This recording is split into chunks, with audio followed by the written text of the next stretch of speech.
ஹஜ்ஜும் உம்ராவும் அதிகமாக நிறைவேற்றுவது ஏழ்மையை தடுத்து விடுகிறது. ஹாஜி ஒருபோதும் ஏழையாக மாட்டார் என்று முகமது நபி ஸல்லல்லாஹு அலைஹி வஸல்லம் அவர்கள் கூறியிருக்கின்றார்கள்.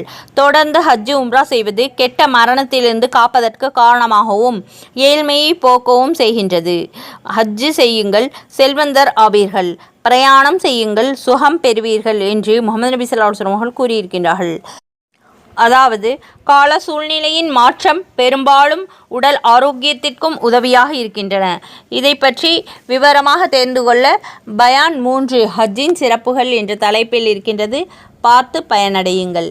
எந்த ஒரு மனிதன் அல்லாஹ்வுடைய பொருத்தத்திற்குரிய இடத்தில் செலவழிக்க கஞ்சத்தனம் செய்கின்றானோ அவன் அதைவிட பன்மடங்கு அதிகம் அல்லாஹ்விடத்தின் அதிருப்திக்குரிய விஷயத்தில் செலவழிக்க நேரிடுவிடும். எந்த மனிதன் உலக வேலையின் காரணமாக கடமையான ஹஜ்ஜை பிற்படுத்துகின்றானோ அவனது அந்த வேலை